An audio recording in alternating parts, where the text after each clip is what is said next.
أسرة لمحبوب طورا عشتم بالخير دهرا أنتم لله قوم ورجال لبر زخرا ما لكم غير المرام. المال والبنون زينة الحياة الدنيا والباقيات الصالحات من عند ربك ثوابا وخير نعما. ربنا آتنا من لدنك رحمة وهب لنا من أمرنا رشدا. ويوم تسلك الجبال فترى بارزة وشكلها ولم تكن منه أحدا. ربنا آتنا من لدنك رحمة وهب لنا من أمرنا رشدا.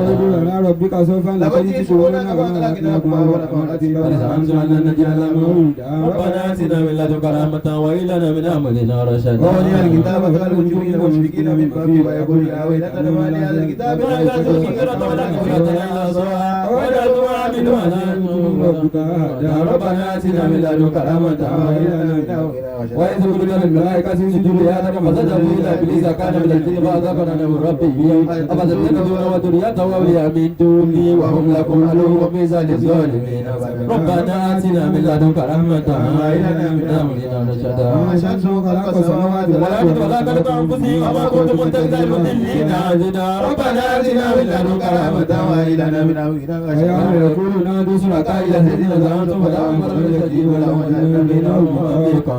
ربنا آتنا من لدنك رحمة وهب لنا من أمرنا رشدا. والمجرمون النار فظنوا أنهم واقعون ولم يجدوا أنها مصيبا. ربنا آتنا من لدنك رحمة وهب لنا من أمرنا رشدا. ولقد صرفنا في هذا القرآن للناس من كل مثل وكان الإنسان أكثر شيء جدلا. ربنا آتنا من لدنك رحمة وهب لنا من أمرنا رشدا. وما منع الناس أن يؤمنوا إذ جاءهم الهدى ويستكبروا قوم لا يأتيهم سنة الأول ويأتيهم العذاب قبلا. ربنا آتنا من لدنك رحمة وهب لنا من أمرنا رشدا. وما نرسل المرسلين إلا مبشرين ومنذرين ويجادل الذين كفروا بالباطل ليضلوا بالحق واتخذوا آياتي وما أنذروا سواء. ربنا آتنا من لدنك رحمة وهب لنا من أمرنا رشدا. ومن أظلم ممن ذكر بآيات ربه فأعرض عنها ونسي واتبع سبيله إنا جعلنا على قلوبهم أكنة أن يفقهوا وفي آذانهم وقرا وإن تدعوا إلى الهدى فلا يهتدوا إذا أبدا. ربنا آتنا من لدنك رحمة وهب لنا من أمرنا رشدا. ربك الكافور ذو الرحمة لا يؤاخذهم بما كسبوا عجل لهم عذابا لهم وإذا لا تجد من دنياهم وإلى ربنا ربنا آتنا من لدنك رحمة وهب لنا من أمرنا رشدا. وتلك القرى لكنه لما ظلموا وجدنا المالكين موعدا. ربنا آتنا من لدنك رحمة وهب لنا من أمرنا رشدا. وإذ قال موسى لفتاه لا أبرح حتى أبلغ مجمع البحرين أو أمضي حقبا. ربنا آتنا من لدنك رحمة وهب لنا من أمرنا رشدا. فلما بلغ منا بينهم ونسي حوتهما واتخذ سبيله في البحر. ربنا آتنا من لدنك رحمة وهب لنا من أمرنا رشدا. فلما جاوزا قال لفتاه آتنا غداءنا لكن لقينا من سفرنا هذا نصبا. ربنا آتنا من لدنك رحمة وهب لنا من أمرنا رشدا. قال أرأيت إذ أوينا إلى الصلاة فإن نسيت الحوت وما أنسانيه إلا شيطان أن أذكره واتخذ سبيله في البحر عجبا. ربنا آتنا من لدنك رحمة وهب لنا من أمرنا رشدا. قال ذلك ما كنت نبغي فارتد على آثارهما قصصا. ربنا آتنا من لدنك رحمة وهب لنا من أمرنا رشدا. وجدا من عبادنا آتيناه رحمة من عندنا وعلمناه من لدنا علما. ربنا آتنا من لدنك رحمة وهب لنا من أمرنا رشدا. قال له موسى لأتبعك على أن تعلمني مما علمت رشدا. ربنا آتنا من لدنك رحمة وهب لنا من أمرنا رشدا. قال إنك لم تستطيع معي صبرا. ربنا آتنا من لدنك رحمة وهب لنا من أمرنا رشدا. وكيف تصبر على من لم تجد بالقرآن. ربنا آتنا من لدنك رحمة وهب لنا من أمرنا رشدا. قال ستجدني إن شاء الله صابرا ولا أسألك أمرا. ربنا آتنا من لدنك رحمة وهب لنا من أمرنا. قال فإن تفعلت فلا تسألني عن شيء حتى أوتي لك منه ذكرا. ربنا آتنا من لدنك رحمة وهب لنا من أمرنا. أمامك يا من حتى إذا ربك سبحانك ربك وفاتك القرآن بين كما دعنا آتنا من لدنك رحمة وهب لنا من أمرنا. قال لم أقل لك لن تستطيع معي صبرا. ربنا آتنا من لدنك رحمة وهب لنا من أمرنا. قال لا تؤاخذني بما نسيت ولا تؤاخذني من أمرنا رشدا ربنا آتنا من لدنك رحمة وهب لنا من أمرنا رشدا فانطلق حتى إذا لقي يا غلام فقتله قال قتلت نفسا زكية بغير نفس لقد جئت شيئا ربنا آتنا من لدنك رحمة وهب لنا من أمرنا رشدا قال لم أقل لك إنك لن تستطيع معي صبرا ربنا آتنا من لدنك رحمة وهب لنا من أمرنا رشدا قال إن سألتك عن شيء بعد فلا تصيبني قد بلغت من لدني حسنا ربنا آتنا من لدنك رحمة وهب لنا من أمرنا رشدا فانطلق حتى إذا بابا يضيف ما وجد في الجدار يريد أن يقول فأقامه قال لا شئت لتتخذ عليه أجرا ربنا آتنا من لدنك رحمة وهب لنا من أمرنا رشدا قال هذا فراق بيني وبينك سر ربي قد تاوي من لم تستطع عليه صبرا ربنا آتنا من لدنك رحمة وهب لنا من أمرنا رشدا أما السفينة فكانت المساكين يعملون في البحر فأردت أن أعيبها وكان معهم ملك يأخذ كل سفينة كاسبا ربنا آتنا من لدنك رحمة وهب لنا من أمرنا رشدا وأما الغلام فكان أبواه مؤمنين فخشينا يفرقا طغيانا وكفرا ربنا آتنا من لدنك رحمة وهب لنا من أمرنا رشدا وأردنا أن يبدلهما ربهما خيرا منه زكاة وأقربا ربنا آتنا من لدنك رحمة وهب لنا من أمرنا رشدا وأما الجدار فكان لغلامين يتيمين في مدينة فكان أبوهما صالحا فأراد ربك أن يبلغا أشدهما يستخرجا كنزهما رحمة من ربك وما فعلت عن أمر ذلك تأويل ما لم تستطع عليه صبرا ربنا آتنا من لدنك رحمة وهب لنا من أمرنا رشدا ويسألونك عن ذي الخير قل سأتلو عليكم منه ذكرا ربنا آتنا من لدنك رحمة وهب لنا من أمرنا رشدا إنا مكنا له في الأرض وآتيناه من كل شيء سببا ربنا آتنا من لدنك رحمة وهب لنا من أمرنا رشدا فأتبع سببا ربنا آتنا من لدنك رحمة وأجل لنا من أمرنا رشدا حتى إذا بلغ مجرى الشمس وجدها تغرب في عين أبية وجد عندها قوما قلنا يا ذا القرن إما تعذب وإما تتخذ فيهم حسنا ربنا آتنا من لدنك رحمة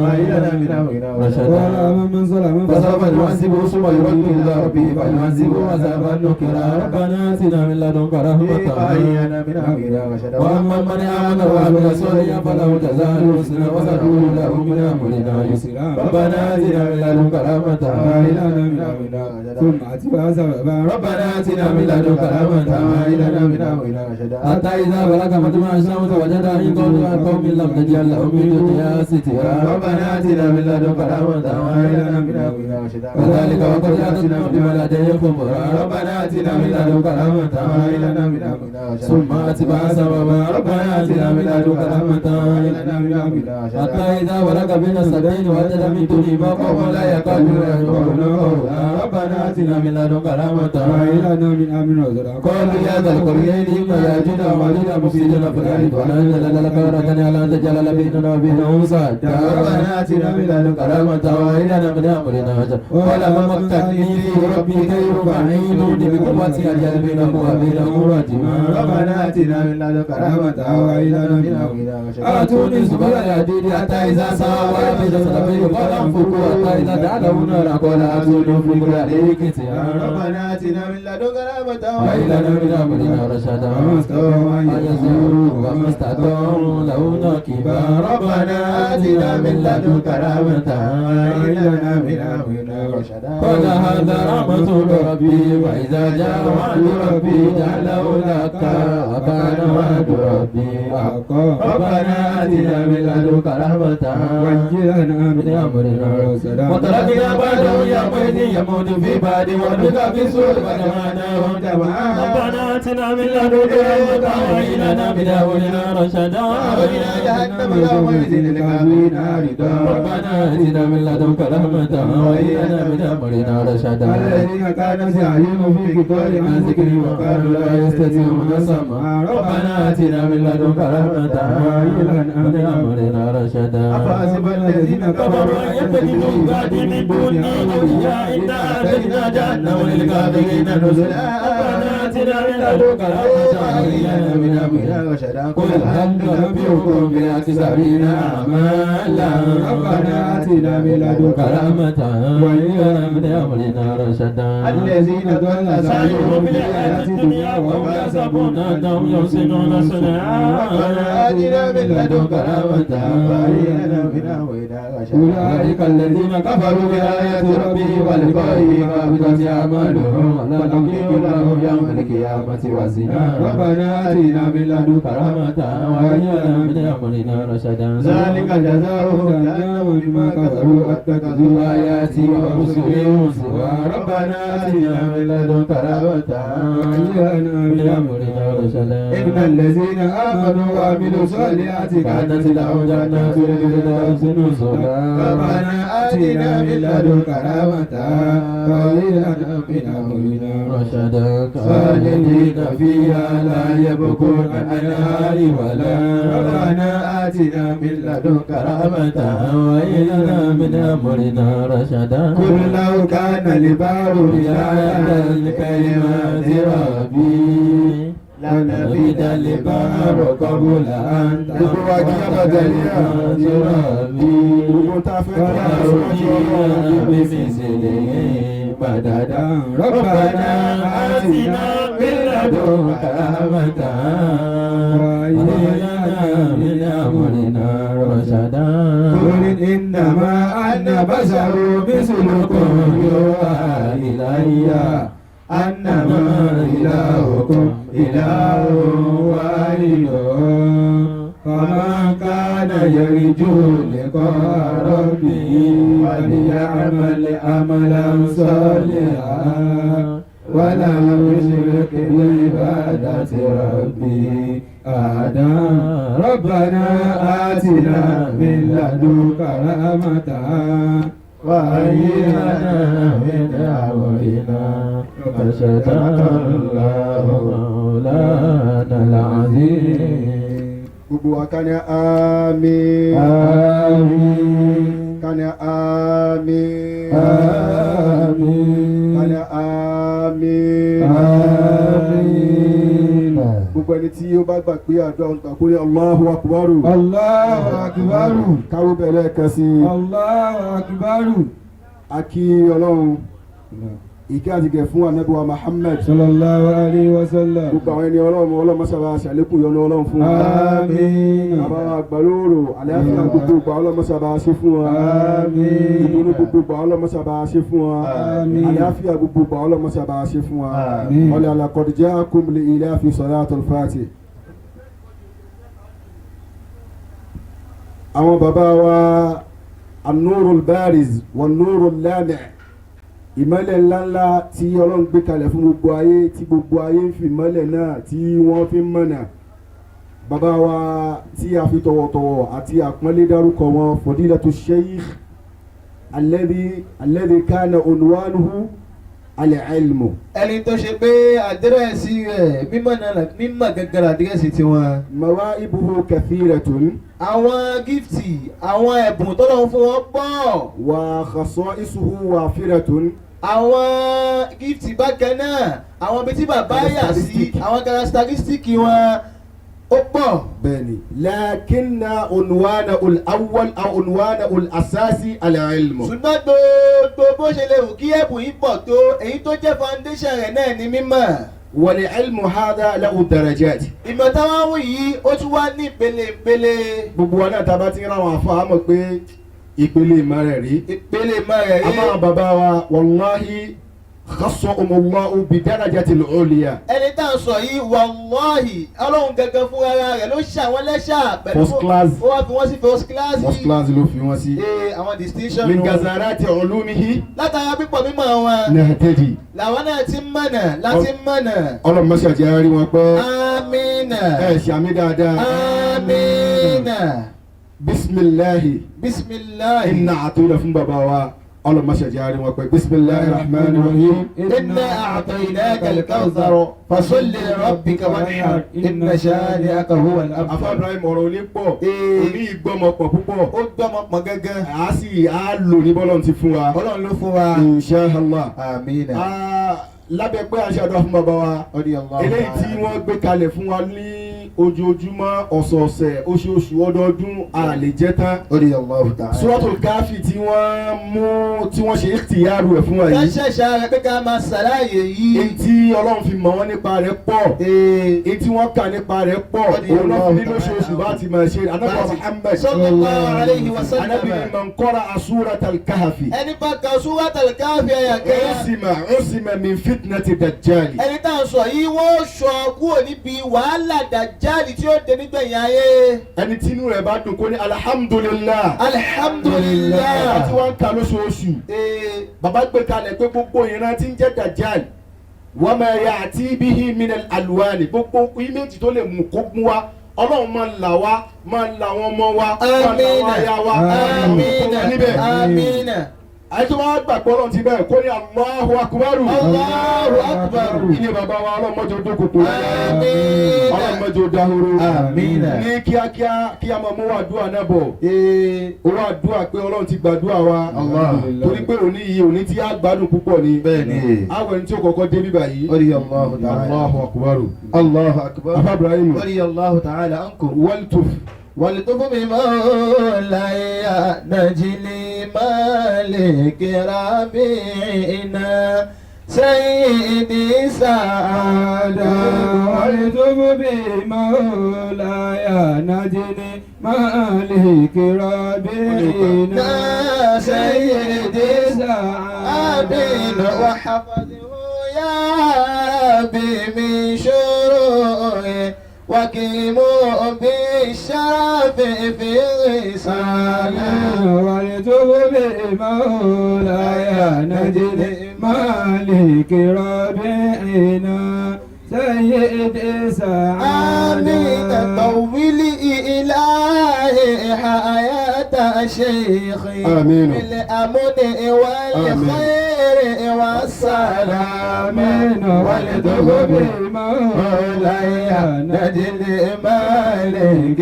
ربينا سيدي سعادة الله ẹ jẹ́ gbọ́dọ̀ ń tóbi. Allahu akbar. àwọn elétò wọ́n tági wá sí tóṣù yìí sí kó máa jẹ́ series 2 kó máa jẹ́ page 2 kó máa jẹ́ part 2 a sì gbádùn àwọn bàbá dáadáa gẹ́gẹ́ bí a ti ń gbádùn wọn ní gbogbo ìgbà. Radiyallahu ta'ala. àmọ́ nínú àwọn ọmọ tí ò ní gbé pọ̀n òun náà ni pé kí a tó gbé gbòǹgbò fún àwọn bàbá a sáré lọ bí alkalimatu aliftitahiyatu. ọ̀rọ̀ ìṣíjòkó a lọ síbi ọ̀rọ̀ ìṣíjòkó. alkalimatu aliftitahiya. ọ̀rọ̀ ìṣíjòkó. وتأتي هذه الكلمة من قبل صنيعة من صنائع الشيخ. ọ̀rọ̀ tá a wá ń sọ yìí a wá máa gbọ́wọ̀ yìí látẹnu ìkànnì àwọn iṣẹ́ kan nínú àwọn iṣẹ́ bàbá. نعم وحضرت وجاتي هذه الكلمة من ثمرة من أثمار الشيخ اليانعة. wá rí ọ̀rọ̀ yìí gẹ́gẹ́ fún ara rẹ̀ ibi tá a dájú rẹ̀ kọ ìkànnì àwọn èso kan nínú àwọn èso bàbá wa. لأن الشيخ نفسه أو نفسهم هو الشجرة المورقة. àwọn bàbá gẹ́gẹ́ fún ara wọn igi ńláńlá kan ni igi tó léwé tẹ́lẹ̀ òní sì ń sèso. نعم وتأتي هذه الشجرة الأثمار متعددة مختلفة كل سنة. igi àwọn tábà di igi pọ̀pọ́ a máa retí pé bíyà pọ̀pọ́ ni ṣùgbọ́n igi bàbá wa yìí a máa rí pé orí kálukú kan mú oríṣiríṣi èso jáde ní láwọn èso dáadáa. نعم الآن نسلم الميكروفون لفضيلة الأستاذ اللوزعي الألماعي الفصيح البليغ الذي رزقه الله فصاحة وبلاغة في الخطابة والكتابة. رضي الله تعالى. وهو فضيلة الشيخ الأستاذ نور الدين صلاح الدين ناس فليتفضل مشكورا.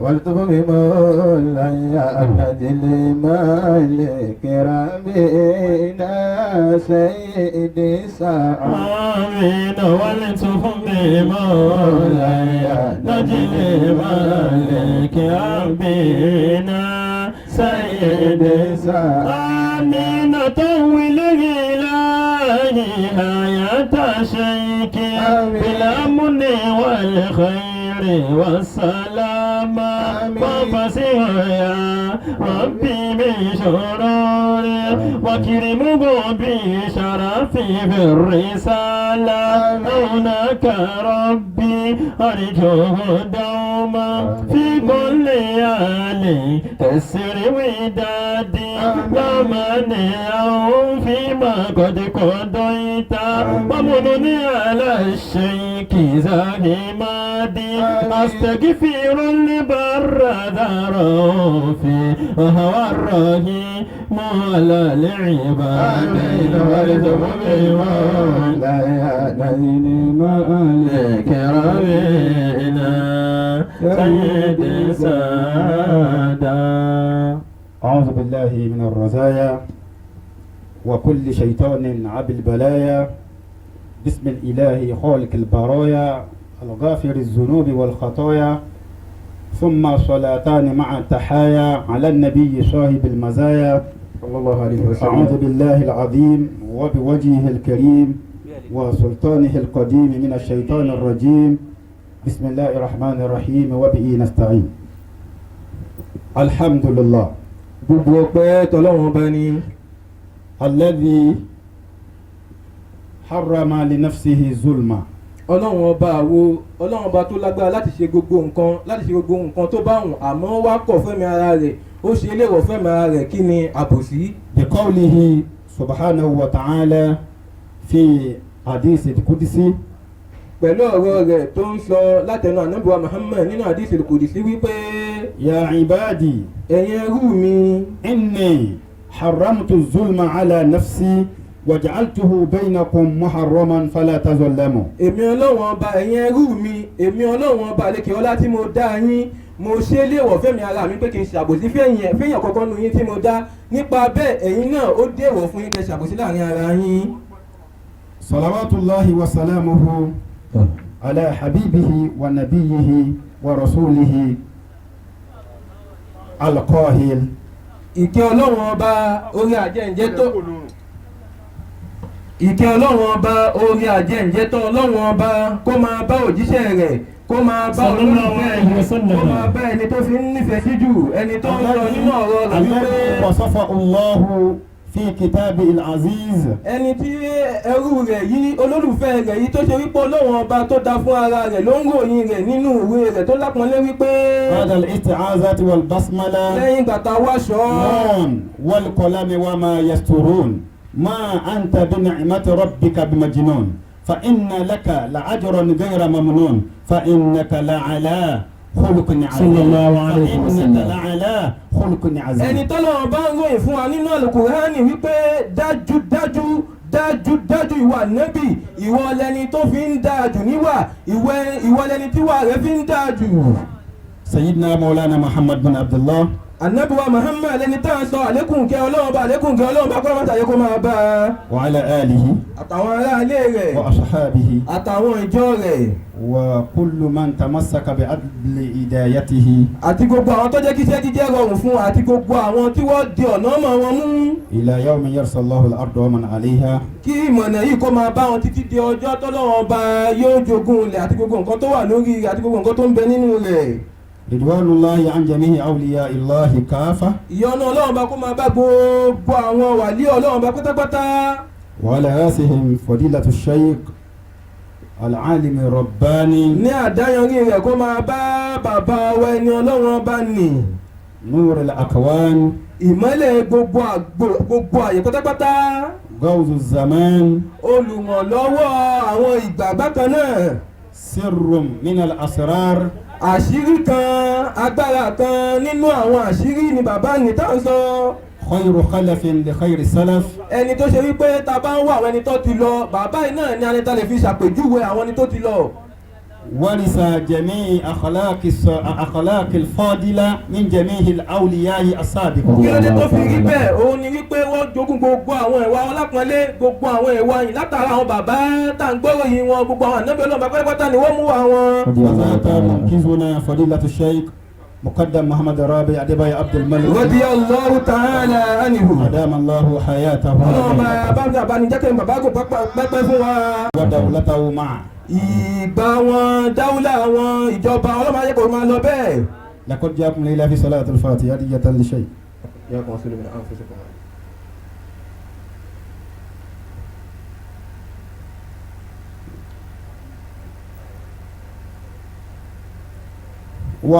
وأرحب àwọn kí منقذي àfàwà lẹ́nu wọn ní àwọn ń kí ẹni tó ṣe wípé àwọn ni wọ́n yọ àwọn ومرشدي àwọn ni ẹni tó ń fi àwọn mọ̀nà tí wọ́n yé máa fi àwọn mọ̀nà ومعلمي àwọn ni ẹni tó kọ́ àwọn ومدرسي àwọn ni ẹni tó fi mọ̀mọ́ àwọn ومفهمي àwọn ni wọ́n fún àwọn lágbọ́yé gbọ́ الذي أعطاه الله زاد علينا جعله الله زاد علينا وذا عينين وذا قلمين àwọn ni ẹni tó lọ́wọ́n bá ṣe ní ẹni tó ní báírò àwọn ni ẹni tó lọ́wọ́n bá ṣe. Ọlọ́run bá ṣe wọ́n ní oníbáírò méjì. ọlọ́ni tó lọ́wọ́n bá ṣe ní oníbáírò méjì ọlọ́wọ́n bá bù wọ́n ní ẹ̀bùn báírò méjì.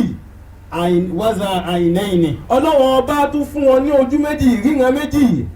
wọ́dà àkìlẹ́yìnì. ọlọ́wọ́n bá fún wọn ní ìlàkàyé méjì. gbogbo ẹ̀ di ọ̀rọ̀ ni tó ní ìdí tútù. torí afẹ́gbọ́ náà ni. dáàlì méjì dàlẹ́yìn ní àkọ́kọ́ òun náà ni pé zudu ahìn. Allahu akbar. ọlọ́wọ́n bá ṣe wọ́n lẹ́ni tó máa ń ṣàdúrà aládùúrà ní àwọn bàbá wa. bẹ́ẹ̀ bá tún wá bá ìrànlọ́wọ́ dọ́dọ̀ wọn pé nǹkan báyìí ní ṣe mí. wọ́n tún fún ẹ ní àṣírí ọlọ́run tí ó bá ti ojú ọlọ́run ṣiṣẹ́ tó tún bá ti àwọn ìdí tó bá lẹ́gbẹ́ ti àwọn ìdí Yorùbá náà ni wọ́n tún fún ẹ pé gbà dálẹ̀ lẹ́ẹ̀kejì nìyẹn. Allahu akbar. ọlọ́run ṣe wọ́n ní zoo kọlamẹ́yìn. ọlọ́run bá ṣe wọ́n ló ní pẹ́ńsù méjì oní báírò méjì. àwọn báírò kan wà tá a fi ń kọ nǹkan sínú báírò tá a fi ń kọ nǹkan sí ibà. àwọn wà tá a fi ń kọ nǹkan sínú ìwé ní gbangba. a rí i pé wọ́n kọ nǹkan báyìí. àmọ́ àwọn nǹkan báírò kan wà inú ọmọ akẹ́kọ̀ọ́ tá a fẹ́ kó yè là á fi báírò náà kàn kan sí kó lè máa yẹ. Allahu akbar. Allahu akbar. àwọn bàbá tó ju tá a jókòó ti àwọn ni. Allahu akbar. àwọn náà ní zazu àìnẹ́yìn. òun náà ní onídìgbà méjì olójú méjì. gbogbo ara lójú méjì. ojú àfihàn gbogbo tó ń lọ yìí ni. ojú má jásí gọ́tà. ojú àkọ́kọ́ ni méjì tó wà yìí tó wà ń ta yìí. ojú méjì tó kù òun lójú tó wà nú téèyàn fi rí tí ẹgbẹ́ yẹn ò rí. Allahu akbar. Allahu akbar. Allahu ta'ala anhu. àwọn náà ní zoo àkìlẹ́yìn. wọ́n máa fún wọn ní làákàyè méjì. làákàyè méjì lọ́lọ́wọ́n bá jogún fún wọn gẹ́gẹ́ bí bá a ṣe kénu tíra wọn. tíra tí wọ́n fún wa ká ní wọ́n ṣe àwọn náà ni ọ̀rọ̀ tá a fẹ́ sọ yìí sí àníri sọ. àmọ́ ń jọ́ tó ní ẹlẹ́ ti photocopy ẹ̀ àwọn lọ́jọ́ inú tíra tí wọ́n fún wa láti já àwọn náà wọ́n falà sí báyìí mo rí làwọn bẹ̀. inú tíra ẹ̀ lọ́jọ́ kó yé wa pé làákàyè méjì ni.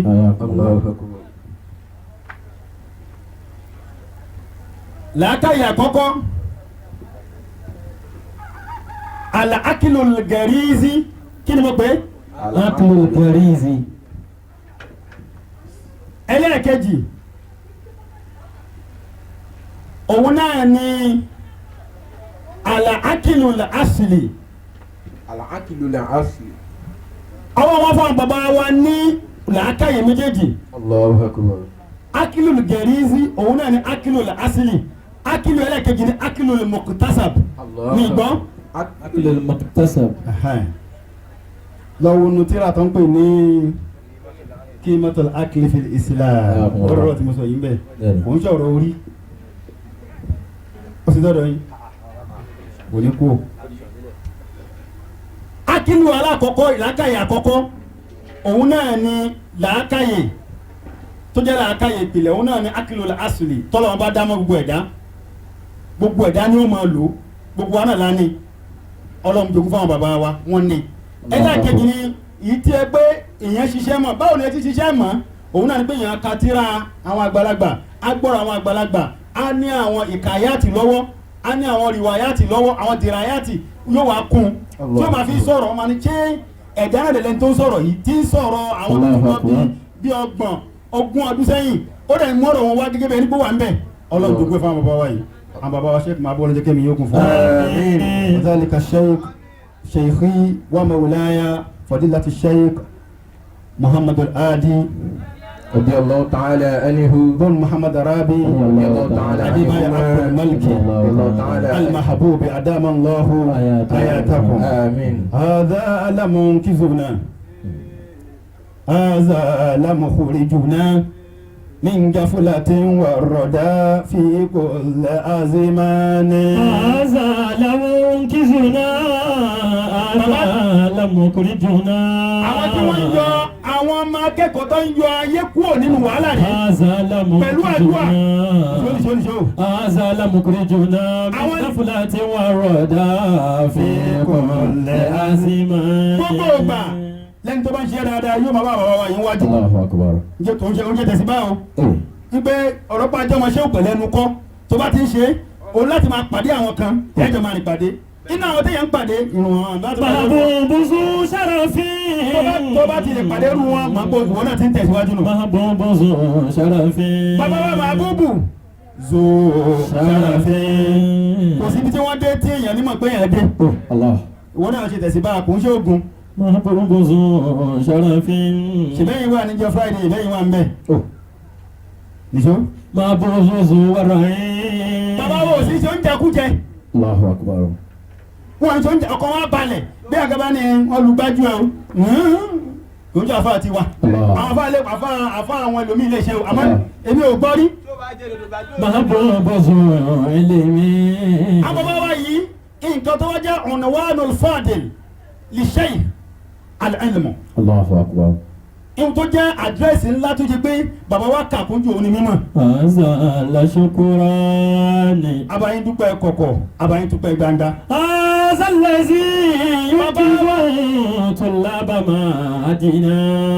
bàbá wa yìí iṣẹ́ wọn ó tàn wọnú mádùn ìfta ìjẹ wà lóru. رضي الله تعالى عنهم. kò sọmọ tí ó jáde gbogbo àwọn àfa kankan náà lọ níṣẹ́ àmọ́ wa yìí wọ́n níṣẹ́ lára ẹnìkankan aman wàhásọ ní gbangba ní kọ̀kọ̀ ní ìtòhàn ní ìtòpamọ́ bàbá wa yìí ni. يكفي طلاب مدينة بالعلم والفهم نورا دون كسلان. بالعلم والفهم نورا دون كسلان. bàbá wa yìí ẹni tó bá lóun fẹ́ lóró ju ò lè bá wọn lò. ó lè ṣe o. ó lè bá wọn lò ọlọ́run kọ́kọ́ ọlọ́run dá wọn dá. lámàhálà làwọn ọmọ ẹ̀ka sálì. afọlọ́n bẹ́ẹ̀ lọ́jọ́ kẹ́mi yóò gùn fún wa. àmín. الله الأمر يا ọ̀wé lahul umra ya. رباه خالقه. àpò bàbá tó dá àbá wa ọlọ́mọta jẹ́ kẹ́mi àwọn afáwọ́ gùn. àmín. ààrẹ ní ṣe àmì dára fún wa. بالخير والفضل يدوم غير فقدان. ìlẹ̀ kẹ́yìrì ẹ̀mí wọn tàbí gbogbo ìyẹn ọlọ́run jẹ́ kó oore pọ̀ oore ìwọ ọlọ́run bá pọ̀ pẹ̀lú wọn. àti gbogbo àwọn tí wọ́n bá tó bá gba Mahbubu foundation àti gba ọmọlé kí ó jẹ́ kó oore tiwa ní òun máa lékún. ọlọ́run má jẹ́ kó fi àwọn afáwọn ẹ̀rọ kó fi àwọn ẹ̀rọ. اللهم آمين. la hawla wala quwwata إلا بالله العلي العظيم. inna àtẹnẹ fún àwọn afáwa bismillahir rahmanir rahim. إنا أعطيناك الكوثر فصل لربك وانحر إن شانئك هو الأبتر. áfíríkì tí wọ́n áfíríkì gbogbo ilé bàbá gbogbo ilé bàbá wa lóòrò lọ́mọ jò dá oró. آمين. ọlọ́wọ́ wọlé ilé bàbá gbogbo àwọn kúlọ́fà ọlọ́jẹ́ kẹ́mi àwọn afá awógún wọ́n tó ti ta ìmọ̀jọ́ bàjẹ́. آمين. àwọn kí àwọn dọ́kítọ́rù wa fadilatu sheikh muhammadu al-awwal alladhi a'atahu Allahu bastatan fil ilmi wal hikma. آمين. àwọn àfáà wa táǹkì àwọn dókítà wa tó ṣe wípé wọ́n pọ̀ ní mímọ̀.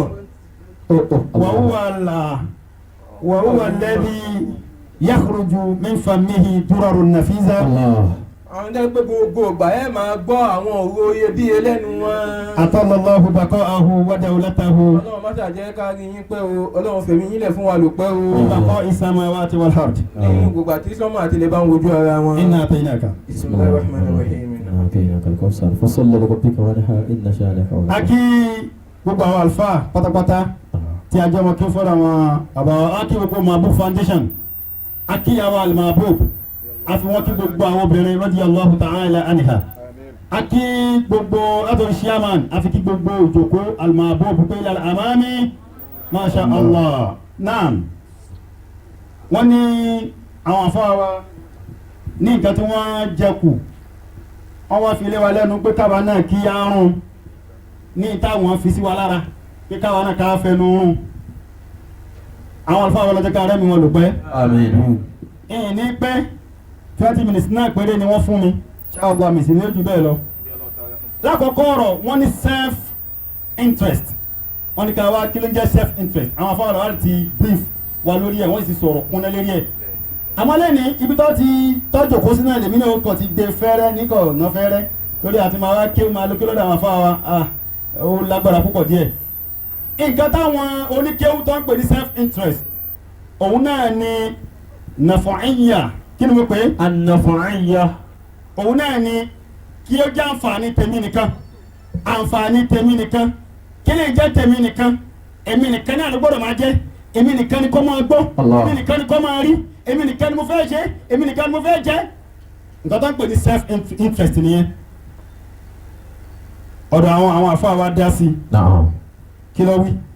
An-naf'iyya hiya mazhabu man yatlubuna al-manfa'ata mujarradan. Òun ni ẹni tá a lè pè ní ẹni tó ní self interest òun lẹni tó ṣe pé òun fẹ́ nǹkan tí ó jẹ́ pé òun nìkan ni ó ní kẹlòmíì máa ní benefit kankan bẹ̀. Allahu akbar.